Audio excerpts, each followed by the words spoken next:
1994, groundbreaking records by heavy bands. Going with the groove and all, just not fully selling out. Maybe selling more albums and larger audience, as well as larger venues. And this year was also strong for the alternative rock music scene. I'm going to start off with a band that didn't fucking sell out whatsoever. I'm going to start off with Pantera, Far Beyond Driven. This would be the third album on a major label and their seventh album overall. This album went platinum and peaked number 1 at the Billboard 200. Pantera was the ultimate gateway metal band in the 90s. They never sold out to the media, but they sold out every seat in the house at the venues they played. This album features the song Planet Caravan, written by Black Sabbath. The recording was meant to be used for Nativity in Black, a tribute to Black Sabbath. The album may be stated as a groove metal record, as well as sludge and hardcore punk influences. This album is also less commercial and heavier than the previously released Vulgar Display of Power album. The production is more raw and in your face as well. The guitar and bass are also in a standard C-sharp tuning. I can't forget to mention the singles on the record: Becoming, 5 Minutes Alone, and I'm Broken. And the Japanese import release of the album features Poison Ideas, The Badge. That track is also available on the soundtrack to the movie, The Crow. And speaking of not selling out, here's a band that never sold out on their own terms as well. Corrosion of Conformity, Deliverance, Columbia Records. This would be their major label debut and their 4th album overall. This would also be the debut album for Pepper Keenan to be the frontman instead of just the rhythm guitarist, and the return of bassist Mike Dean. This album features the singles Albatross, Broken Man, Clean My Wounds, and 7 Days.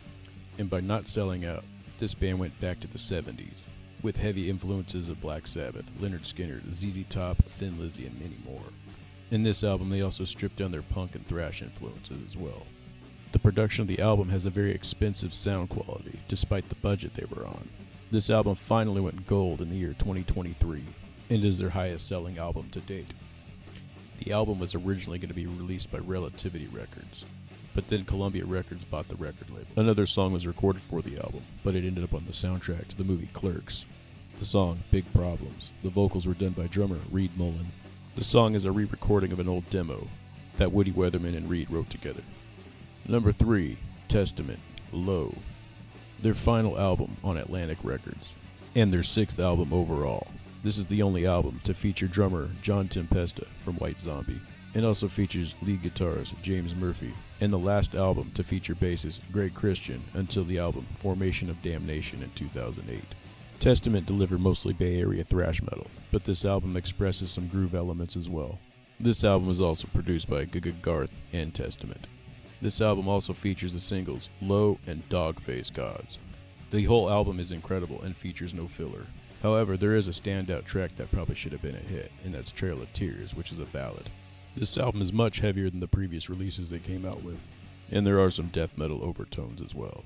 Number 4, Kyuss, Welcome to Sky Valley, Elektra Records. This album is another stoner rock masterpiece. This album features bassist Scott Reeder, who replaced Nick Oliveri. This is also the final album to feature founding drummer Brant Bjork. The song N.O. was recorded in tribute to the band Across the River, Scott Reeder's former band, before joining The Obsessed.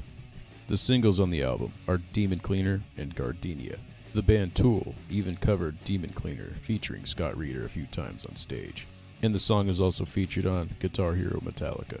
Number 5, Dio with Strange Highways. This would be the band's 6th album, and the first with the return of drummer Vinny Appice since the Black Sabbath reunion with Dio. This album also features guitarist Tracy G and bass player Jeff Pilson. The album was produced by Mike Fraser, and the standout track will be the title track to the album. The song Hollywood Black was demoed by Black Sabbath during the time Dio and Vinny Appice were in the band, for the Dehumanizer album, using the same lyrics that Dio wrote himself, but not the music. The album is rather long and darker sounding than the previous releases before, and I mean nothing but the utmost respect for Ronnie James Dio, but I will say it is my least favorite from his catalog. But the album still does deserve a listen, perhaps in segments. And here's a band that deserves credit, regardless who's the fucking singer.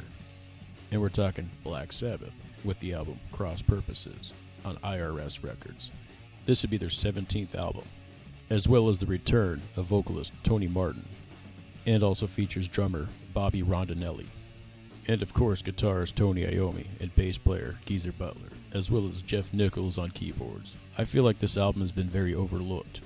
The album style is typical Black Sabbath, with a little bit of modern vocal style and production. There is also a promo video for the track, Hand That Rocks the Cradle. The track, Cardinal Sin, was originally titled Sin, Cardinal Sin, due to a misprint, and the song Evil Eye was co-written by Eddie Van Halen, but due to contract obligations, his name was left off the credits. The Japanese import features the bonus track, What's the Use? This is one of the 4 Black Sabbath albums on IRS Records that was out of print for a long time, but were later reissued in the box set, Anno Domini, in 2024. I highly recommend that box set. I also did a video of the unboxing of that release. Number 7, Biohazard, State of the World Address, Warner Brothers. This would be their 3rd studio album and major label debut. The album blends hardcore punk and rap metal. The album features the singles Tales from the Hard Side, 5 Blocks to the Subway, and a song called How It Is featuring Send Dog from Cypress Hill.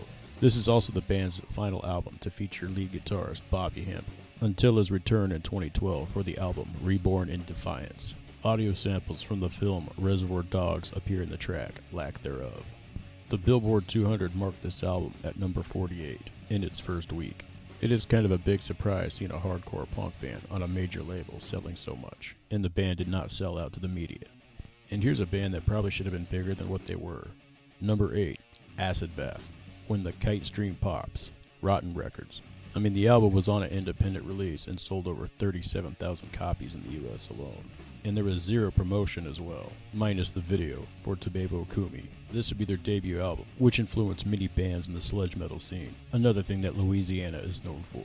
The album artwork is a collection of John Wayne Gacy's Pogo the Clown. The album features samples from the Jerry Springer Show, as well as the films A Clockwork Orange and Blue Velvet. The album is also produced by Spike Cassidy of the band DRI. I will try to keep this short and sweet, but I do want to acknowledge some other albums, such as Helmet with the album Betty, which features more diverse and experimental songs. Soundgarden with the album Super Unknown, still keeping it heavy like the Bad Motor Finger record, with more commercial alternative influences. Slayer, Divine Intervention, which was a production disaster, and the first album to feature drummer Paul Bostaph. I find the album good but not great like their previous albums. Cannibal Corpse, The Bleeding on Metal Blade Records, which would be vocalist Chris Barnes' final album before he moved forward with the band 6 Feet Under. Gwar, This Toilet Earth, also on Metal Blade Records, featuring the track Saddam A Go Go and Slap You Around.